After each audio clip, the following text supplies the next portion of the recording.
Welcome to the Family Life Blended podcast. I'm Ron Deal. We help blended families and those who love them pursue the relationships that matter most. And why do we do that? Because we believe there is great joy in loving God and loving others. And I think it makes the world a better place. Is there anything you as a blended family can learn from parenting or about parenting from foster or adoptive families?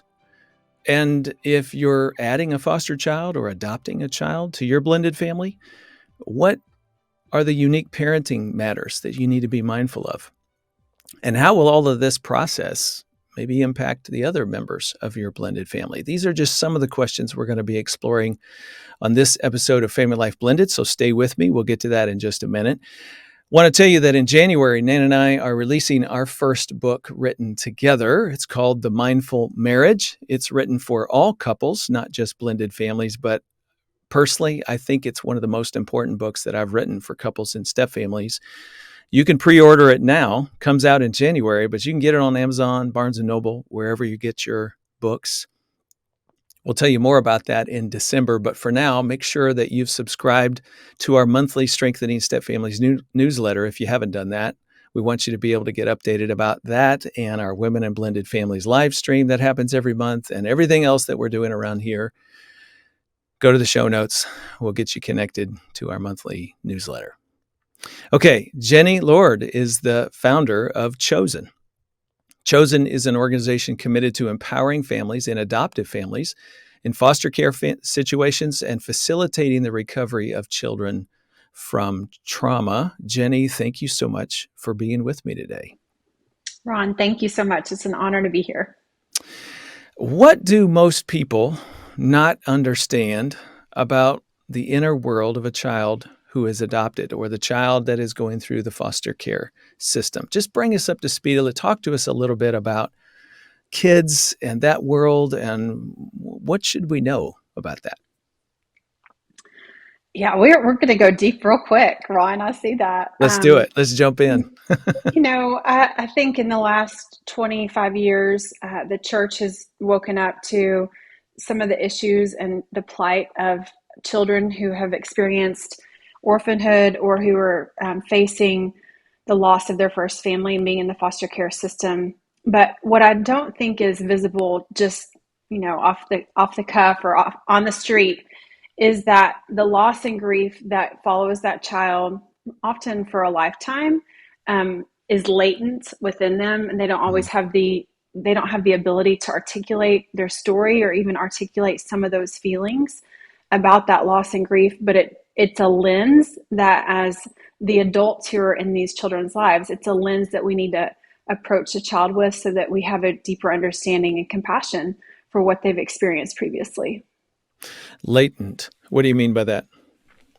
It's kind of lying dormant within their heart and mind and soul. It is. So when a child has experienced abuse, neglect, abandonment, or just separation from their first family, even if there were positive circumstances for why a child was adopted, even very young in life, it's still a loss that they were separated from their first family. And so that loss is something that a young child in particular, carries deep within them and may not be able to express. And so dormant is another way that I would say it, but it tends to manifest or rear its ugly head, as trauma does, in different developmental stages of a child's life. Yeah. Jenni, let's keep going with that, because one of the things we've taught on this podcast and in many of the books and videos and things that we've produced is that grief is developmental for everybody. We carry it with us through time, through space, and experiences. When we experience another type of grief in the future, it reminds us of the other grief. Grief reminds you of grief. And as you said, there's developmental moments in a person's life where they enter a new phase of life. Adolescence is a good example, or young adulthood, or getting married, or having their own child, that all of a sudden sort of sheds a new light on the loss of the past. We talk about that in blended family circles from the standpoint of a child that has experienced something, parental divorce or loss of a parent through death, transition into a single parent home and then into a blended family home eventually, can come very early in a child's life. But that doesn't mean just because they don't have physical memories of another parent or my parents living together with me in one household. Doesn't mean that I'm not now, as a 6-year-old or 10-year-old or 25-year-old, trying to figure out what life would have been like for me, what life was like for me, how it would have been different had the death or divorce never happened. So I'm throwing a lot at you here. I'm just wondering, does that feel like it is somewhat descriptive? What's similar or different about the journey of a child who eventually is adopted or in the foster care system to that? Yeah, there's a lot of similarities in what you said. And I think it boils down to the fact that a child has a story. Every child has a story. You and I have our own stories. And oftentimes in a blended family, my husband and I both grew up in blended families. And so I've had that experience personally. And I have a story from that. It's a complicated and complex story, but I have access to most of the pieces of that story, if that Mm. makes sense. Like I Mm-hmm. can go to my mom or my dad and say, why did this take place? Right. But in most of the families that we work with a foster or adopted family, unless it's an open adoption, which is less common, Mm. the child may not have access to those details, and the new family may not even know those details. And so, Mm-hmm. what can often accompany, in addition to the grief that is now maybe obvious in this conversation, what can often accompany that story is what we call ambiguous loss, where there's unknown facts around why that child is in the system or why that child ended up in an orphan care setting, and that complicates and compounds the loss, if that makes Mm-hmm. sense. It does. We're very familiar with that term around here. We use it a lot, ambiguous loss. I have 2 families that are close to me that did international adoptions. And at some point in the life of the child that they have adopted, they and the child made a trek back to the homeland to try to figure out the story. And in one of those cases, there were some blanks that were filled in. And in the other case, there were not many that were filled in. That ambiguity continues forward in the life of the child. And does that not speak to the identity of the child and therefore who they really belong to and where they really fit in the world? And they have to wrestle with all of that on an individual level, do they not? Absolutely. I think too, that's just natural. It's a natural part of our development. We all reach these different peaks based on our family of origin and our life story of where we're going to say, where did I come from? Why do I think the way that I think? Mm. And grapple with how we're wired, right? But when you have those missing details for a child like the youth that you described, that is difficult. And really, ultimately, while a parent can help that child or youth on their journey to make peace with it, they're not going to be able to fully fill that gap and hole. That really has to be done from a divine relationship, I believe, Mm. one with a heavenly Father to help fill in the missing gaps. And as I say that, that's actually true for all of us, Mm. right? Like Yes, ultimately, that is true. Right. my parents can't fill in all of the identity gaps and holes that I have from my own brokenness, from the brokenness of my childhood. Like those repairs and that restoration, the redemption of my own story, like that ultimately comes from a different source. Yeah. If anything, the the brokenness of life prepares us, readies us to be more open and receptive to that journey of the divine connection with God. At least I think it does, if we'll allow it to. Okay, so I'm chewing on this ambiguity thing, and I also had a little sadness in my heart just a second ago when you were talking about how an adoptive parent, I heard you say, really can't fill that gap. And you can't, as much as you love a child, give them or satisfy those identity questions for them. That's something they have to explore and have a journey for themselves. And I can hear somebody pushing back, Jenni, and going, yeah, but I love this child. Same with the stepchild. I love this child as if they were my own. I love this child, this adopted child, this foster child. Why is that not enough? Well, I'm so glad you asked this question because we see this all the time. And I think that this is something else that's not apparent to just the average American on the street to understand. Like, if a child is separated from their first family for whatever reason, and you open your home to them, that doesn't just fix all the problems. And as excited as adoptive families are, or even foster families, like they are very excited for this journey and to bring a child into their home. They have all this joyful anticipation and excitement. And then when they bring a child into their home, particularly if it's a little bit older child, that child may not be excited to be there at all. And so that's important to recognize that love doesn't fix the brokenness. And it is a lifetime journey of healing to overcome that past. And, that's what we help families to do, is to understand that healing is possible through intentional relational connection, but it doesn't just come with the change of an address. Mm-hmm. And that's something that's very important for the audience, families that are considering foster adoption, or that you've already experienced that. But I think that's true also for step parents.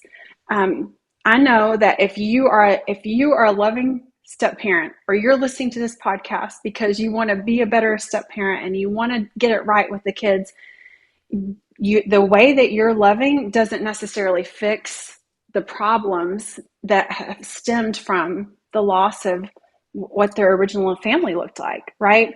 So it's important to recognize and honor loss in a person's story, and not just think that you can love them out of it. Part of what I want to say right now is the ambiguity that a child experiences.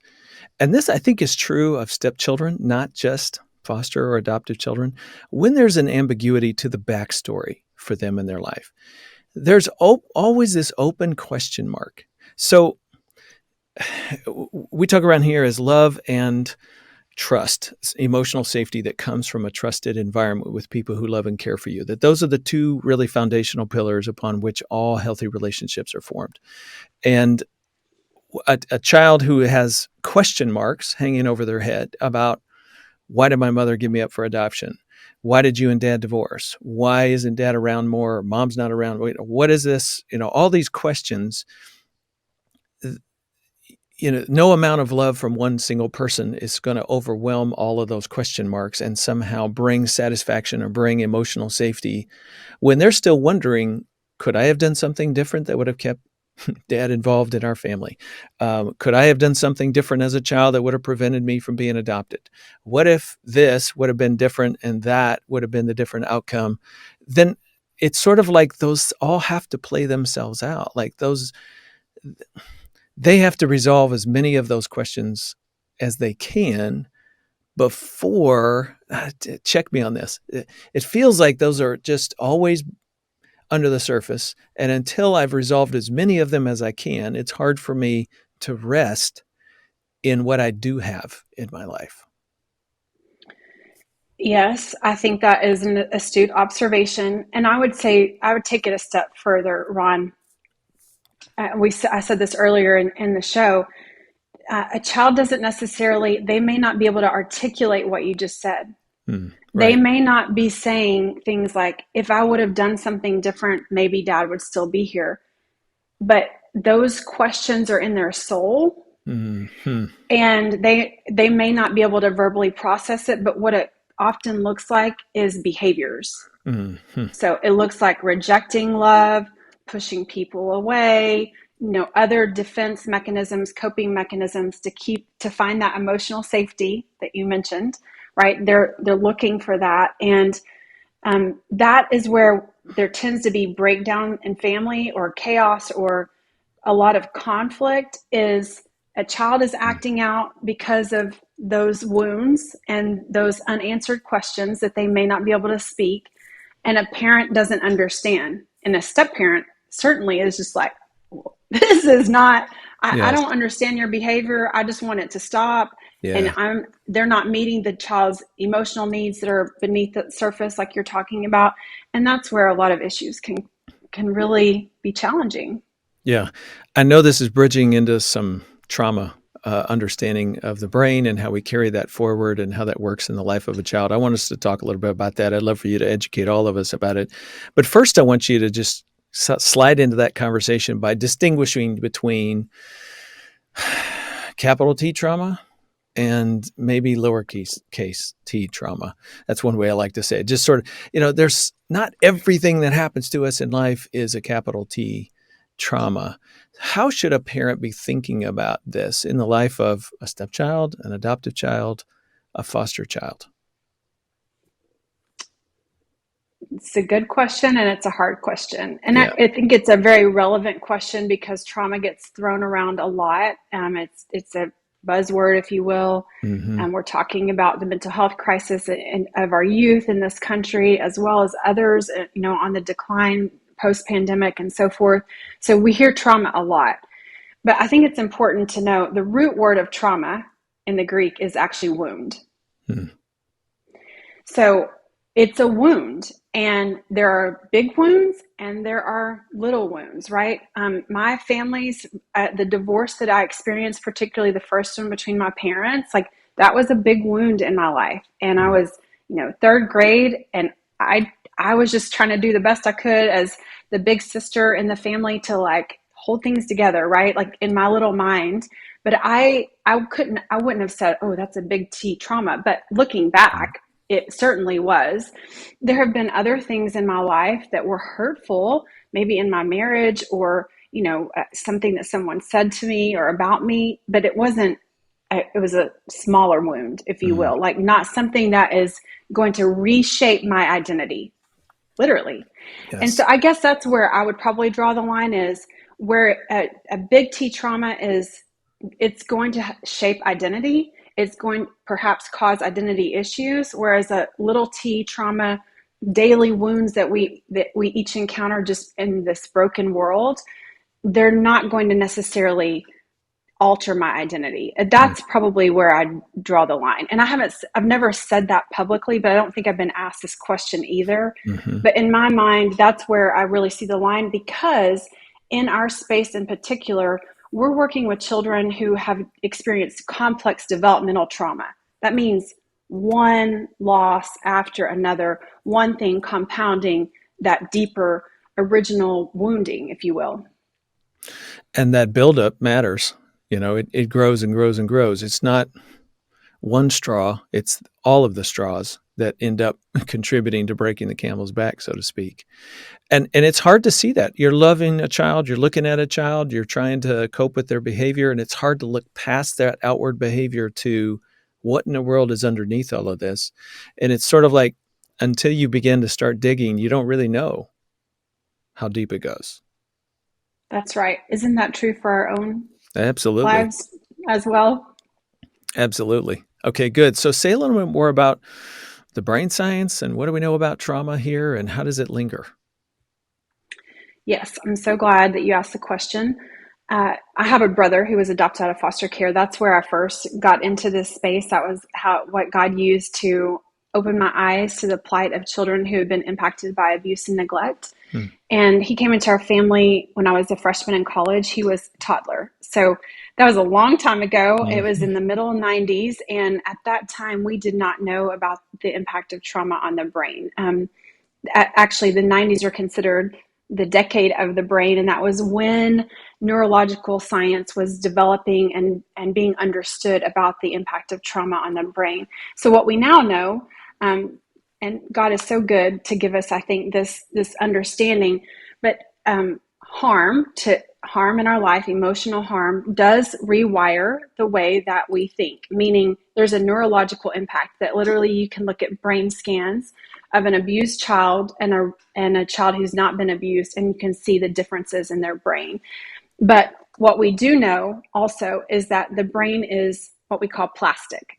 It has plasticity, which means that the brain that has been harmed in relationship can also be healed in relationship, that we can literally rewire the brain through healthy relational connection. And so that is our aim, is to rewire the brain, to forge new neurological pathways that help a child and a parent, honestly, to help a child and a parent interact in relationship and with the world around them in a way that is different than what they were previously experiencing. So one of the things I'll say to our viewers or our listeners is that's part of what your ministry does, is you help people who are in situations with a child who has had a severe wounding on their hearts. You try to coach them through that loving relationship to help heal that child over time. We're not going to spend a lot of time digging into that now, but is there an illustration of the kind of thing that you want parents to know who are in that situation? Sure. So I'll tell you, there was a family that came to us, and well, let me say this, Ron, before you dive in, because you have a diverse audience and talking about blended families and step families, and I really believe the heart of what I'm talking about is relevant for any family. It's not just for the foster and adopted child. What I've learned through our team has tremendously impacted the way that I parent my 4 biological kids, because I'm always pursuing relational connection. The same way that we have a heavenly Father who is always pursuing our hearts. He's always pursuing connection with us, even when we're running away, when we're rejecting his love, he's still pursuing our hearts. And that's what we teach parents to do. And so this illustration, while it's about the population that we serve, it's really relevant for any family that may be listening. We had a family that came to us. They were in significant distress and in a crisis situation with a 4-year-old who had been in their home for 2 years. And mom and dad were actually both healthcare professionals. They went into their foster journey with eyes wide open. They were like, we understand brain development. We understand child development. Like, we know that we have the tools that are necessary to help this child overcome his past. He had been in the home for 2 years, like I said, and when they came to us, we serve families both in the home and through a telehealth model across the country. They were a telehealth family, and mom didn't even want to turn on her camera because she had bruises and cuts on her face from the 4-year-old who was acting out in these very violent and aggressive ways. And his behaviors had gotten so bad that he had been kicked out of multiple daycares, as well as mom had stopped working and come home because she felt like they didn't have any other options. He couldn't stay stable in school. They had gotten to a place where mom wasn't even leaving the house with him because of his behaviors, like in the grocery store and so forth. So they were in a state of crisis. They loved this child. They pursued his adoption, but they were in a state of not knowing where else to turn. And what we helped this family to understand was some of the ways that mom and dad were interacting with Nicholas, call him Nicholas. Some of the ways that mom and dad were interacting with Nicholas, they were actually triggering his behaviors because of things that were in his past that were not obvious to them. He had witnessed domestic violence, but he was also acting out in aggressive ways because he didn't have the language to express his fear, right? And so as mom and dad kept showing up with us on a weekly basis, we began to teach them techniques, tools, and strategies that help to build healthy connection. So what I like to say is, and I think most of us, if we're honest, are like this with their kids. I have 4 teenagers. So it's loud. It can be chaotic. There's a lot going on all the time, right? But if one of them is acting surly, let's say, and being negative or talking back and or just whatever. I mean, you fill in the blank in your own home. You know when your kids are just acting the fool. And like, our natural tendency is not necessarily to like lean in and get real calm and try to help them regulate. Our natural tendency is like, we want it to stop, like put an end to it, right? And the way that we respond often escalates the behaviors. And so what we were teaching mom and dad in this situation with Nicholas was, when he is acting aggressive, you can't take him and put him in another room and lock the door until he calms down and falls asleep. Like, that's not a healthy coping strategy to help him calm down. It's actually not moving the relationship forward at all. All you're teaching him is that he's so bad, he's got to be in isolation. Yeah. And so it was causing further damage in their relationship. So what we teach families, and this has been such a learning lesson for me, because I am the mom that's like, you either need to go or I need to go, because I don't like the way that you're acting, right? Instead of responding in that way that is separating in the relationship, my team has helped me understand, like, I need to lean into those opportunities to build connection and say, like, can we try again? Or do you want to ask me that question with a different tone of voice? Or just to get playful. Hey, I know you weren't trying to be disrespectful there. Like, let's try that again, just to help diffuse the situation. And so what we were able to do with mom and dad with Nicholas was to teach them strategies to help lean in to Nicholas and help him feel that emotional safety that was missing in those moments, and to actually calm his behavior. So as an example, we taught mom how to do a bear hug. Okay.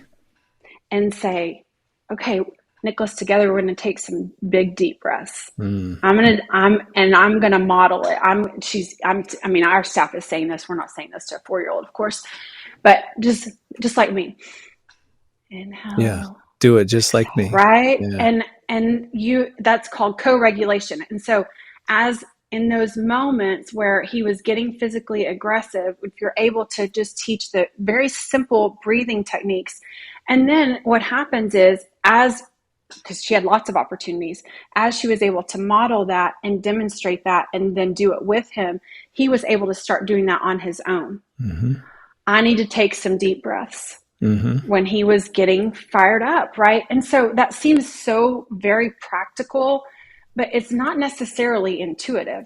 And it's certainly in the heat of the moment when there is chaos, it's not necessarily your go-to strategy. And so it's simple ways like that we're teaching the family to say, I'm here for you. I'm not going anywhere, and I'm not sending you away. Because he had been separated, right? Already from multiple placements. He's already experienced that rejection many times over. Which just lends itself to this. One of the skills we teach step parents is connect before you correct, that the relationship is the most important piece to having authority. And the biological parent has that on day one, and the step parent really doesn't. And so it's that journey into finding your connection emotionally. At the end of the day, it's about creating emotional safety. And for that child that you're just describing, who came from an extreme situation where they didn't have that at all, everything was a threat, they just are going to ramp up in order to try to protect themselves from more threat. And so seeing the need for that and responding in a way that's helpful, I can see what a game changer that would be for that family. The principle you're talking about there is a really, really good one. When I said connect before you correct, I saw you smile. Is that something similar to what you guys teach in situations like that? It's like our love language. And that principle really came out of the work that Karen Purvis did at TCU around brain development specifically, and that is foundational to our work.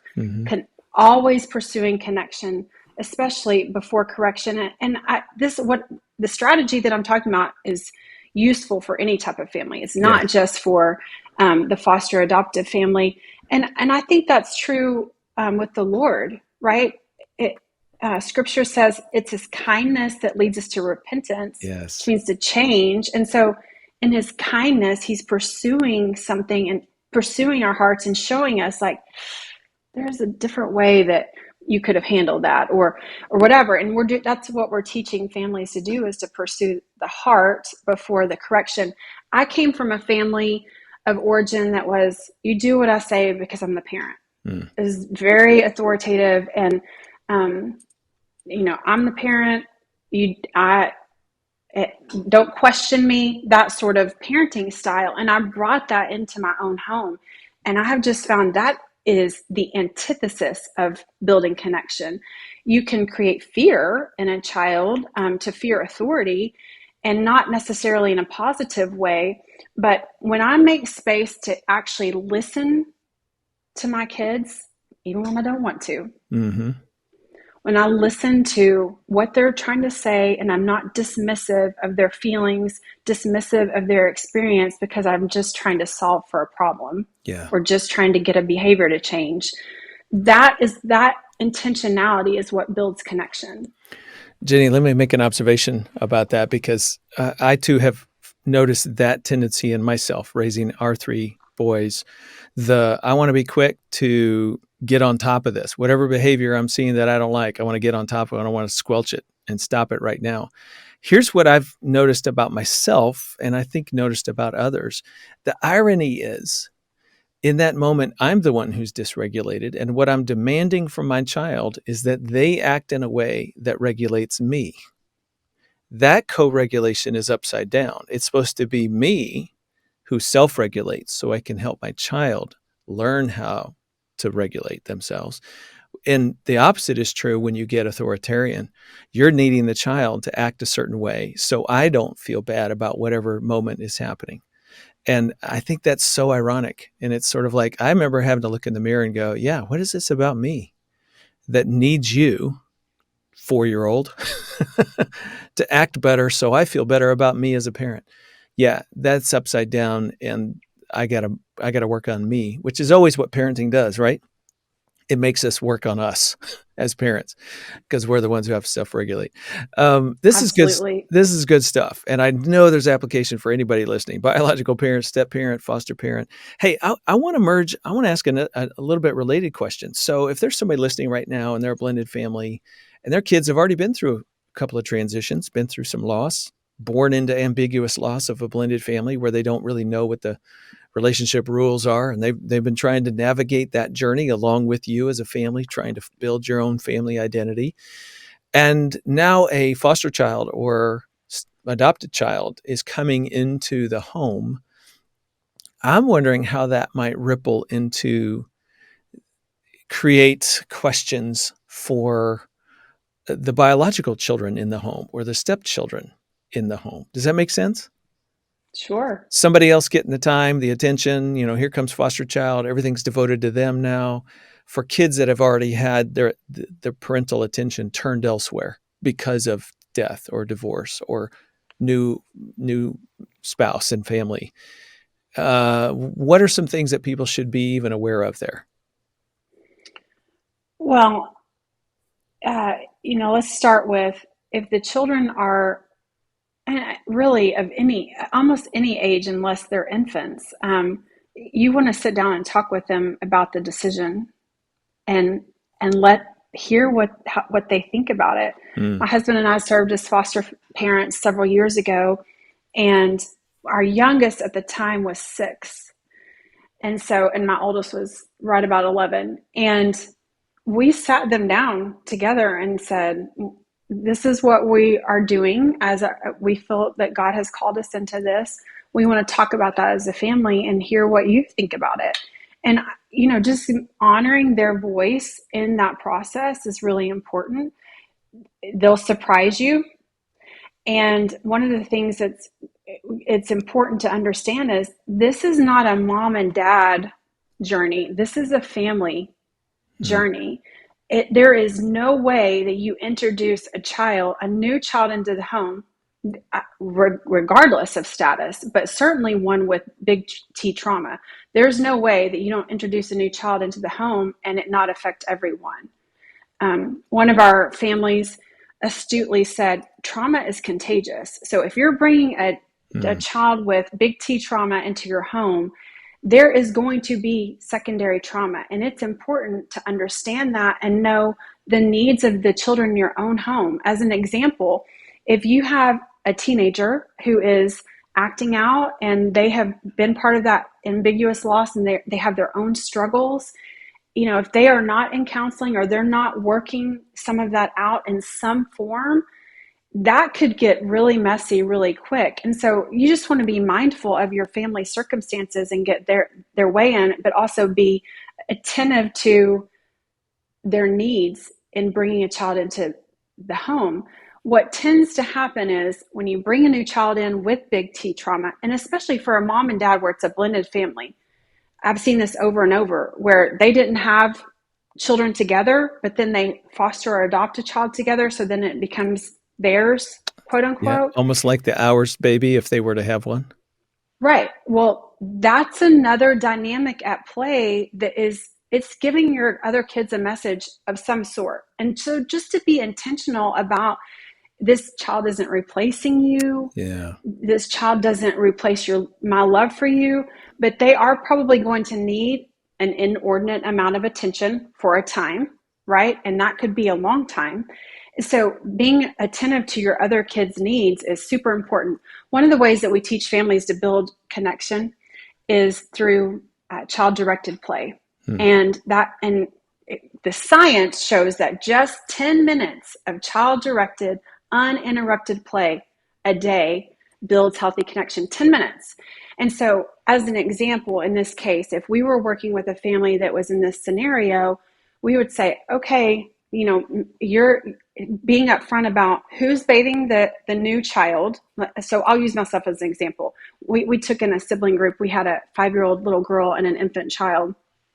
And we had to do this. If I was going to give the 5-year-old a bath, my husband was spending individual time with one of the other kids in the home to make sure that we are also meeting their needs so that they weren't coming back and saying, we felt like you gave them everything. Yeah. And I work in this space. And so I knew some of these things to look out for. But oftentimes when families come to us, the needs from that presenting child, let's say in this case, the 5-year-old, such big behaviors, it tends to drown out the other needs in the home, and other kids start acting out because of what they're seeing. And so you just have to know, eyes wide open, again, bringing a new child into your home, those are some things that you would want to be mindful of. This is gold for our viewers and listeners because, you've heard me say you move towards your biological children even as you're moving towards a new spouse. I think the same principle is holding here, and that's what you're hearing from Jenni, is you're going to move towards your biological children, your stepchildren, even as you're moving toward a foster child or an adopt child, whoever that new child is in the home. You got to connect in two directions because of the insecurity that naturally arises when time and energy is begun to be channeled in a new direction. You just stop and think about it from the child's standpoint. It's another transition they didn't necessarily ask for. It's another loss is what it adds up to. And another question mark of, oh, okay, well then I thought I knew who I was in your heart, and now I'm not so sure who I am. So it speaks to their identity. It speaks to their sense of safety and am I loved, right? And at the end of the day, that's what everybody really wants to know. And absolutely true. So I'm curious if I could even ask you a personal question. I think you said you were just starting college. You were a young adult, I think, when your parents started, a foster brother came into the family picture. Was there any transition for you, or were you sort of old enough to know who you were that it really didn't impact you on a personal level? Well, at the time, my mom was remarried, and so she was entering that foster journey with my stepdad, and there were 3 of us biologically. So it was myself and then 2 younger brothers, and the brother right under me, he and I were both going away to college at the same time.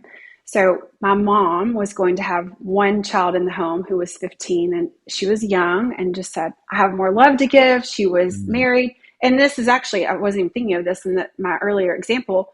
They didn't have children together. Okay. So this is a way that they can, enter that journey as parents together. And so there wasn't a big transition for me. I think we were excited, and we were also very naive. That we hear this a lot. I just have more love to give, or I've raised 3 biological I children. know I how know to how do to this. parent, Yes. right? I don't feel like I'm done as a mom. Like, we hear some things like that. And so we were excited and supportive, and it was a family decision in that as soon as Justin, my brother, came into our home, we embraced him like he'd always been there. And so it wasn't a big transition for me. I think it was, I was, like I said, I was on my way out to move away for college. I think we were just excited that we could provide a loving, safe place for him. Yeah, that's beautiful. I was kind of chuckling to myself as you were talking about how naive you all were in that decision. And I thought, yeah, we all make decisions in ignorance. But a family group decision in ignorance is still made in ignorance. Like, you don't know what you're going to be in for until you get there. And that's okay, because we wouldn't do anything in life. We wouldn't get married. We wouldn't date. We wouldn't have children if we knew everything that was going to be required of us. I'm quite certain that's one of the ways God grows us up and deepens our faith in Him, is by putting us into situations we want to be in. Nevertheless, we don't have all the answers for, that we're constantly going back to Him to be our guide and to bring wisdom to the ambiguity of our situation. If somebody's listening right now and they could resonate with what you just said, oh yeah, we're about to foster, we're about to adopt. Oh, I wonder if I'm, doing this too naive. Where's the hope for them in this? What guidance would you give them to maybe help themselves get a little more educated or help them in the process? So, if you're starting this journey, whether it's foster or adoption, you're going to probably work with an agency and maybe have a home study and do some classes. And I would say you can't stop there. You need to talk to people who have done this. You need community around you who has experienced some of the trials and challenges that come with the foster adopt journey. You need to sit down with people and say, I want you to tell me the truth. Like, what do I not know about your family? What do I not know that has been really hard? Because unfortunately in our space, and it's gotten better, but unfortunately some of the challenges that come with foster and adoption bring a lot of shame. Mm, yeah. And that shame causes isolation because people are, families say it to us. They say things to us like, I can't talk to anybody at church anymore. They don't understand the challenges that we're facing at home. They've kicked him out of Sunday school. I mean, real life things where they don't feel their own emotional safety with community around them to process some of the challenges. And so you need people in your life who are going to be transparent with you about the challenges. And you need to be reading the resources that are available online or in books that are going to help you understand the impact of trauma, and not just on the brain, but in relationship, and how do you navigate that. And unfortunately, there's only so much you can do ahead of time. Just like as a mom of my own 4 teenagers, I've had to access different resources at different points of their own development to learn how, like right now, I'm going to start reading a book about connecting with my 14-year-old son, because our relationship has changed as he's entered puberty. And he's my only boy. So I'm facing new challenges with him that I didn't experience with my girls. So my encouragement is that it's a lifetime of learning how to navigate the nuances and challenges in the foster adopt space. That's really good. That's really good.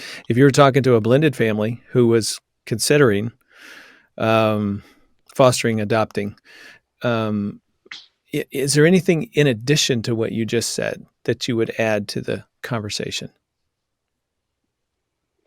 Like checking in with their kids. I'm thinking about that part of our conversation, for example, and just emotionally monitoring what's going on with the other children as they started stepping into this space. Yes, I think, just like if you were fostering or adopting, you have to do your paperwork and you do your training, and there's going to be some steps with your other children that you're going to take ahead of time. Have those conversations. You maybe sit down with them. It depends on their ages, but maybe sit down with them all together if that's possible. And then maybe it's some individual conversation as well, not just in the beginning, but along the way. I think one of the things that we missed with my oldest when we were in our own foster journey, my oldest was 11. So she was entering puberty, and she's a lot like me, has a, fierce independence and a strong sense of responsibility. And she felt responsibility for the baby that I didn't really understand until they were no longer in our home. And so when they were placed with a relative after our foster journey, she went through a big period of grieving Hmm. that I was a little bit naive to. I didn't I didn't realize how attached she had become to him and how much responsibility she felt for his safety and his future. And in my mind, I'm thinking, well, we're the parents. Like, you Yeah. don't need to take that on yourself. And I could have just been dismissive about how it really impacted her. But in her heart, in her little 11-year-old heart, like, she was really struggling. And I had to make space to lean into that. And I missed some cues. And so I don't think you can just check in with your kids on the front end. I think it's an ongoing thing to just kind of monitor how are they processing some of those grievous factors that come with that journey. I'm so glad you brought that up because I think there are so many parallels. People listening or watching right now know that they had one of their children sort of start taking responsibility for the younger siblings after the divorce or after the death of your spouse. Those shifts take place because the family home composition has changed, and there's gaps, if you will, in the roles that are played by certain people because they're not there anymore. And so kids are more than happy to take care of the people they love to fill those gaps. And they also have this journey, as you were talking. I was thinking about the emotional attachment journey that adults and kids go on when their family composition changes, of connecting, attaching, if you will, and then detaching as somebody leaves or exits or is not with you as much, or you don't get to see them as often because you're in one household more than you're in the other household, or maybe somebody has passed away, a parent, for example.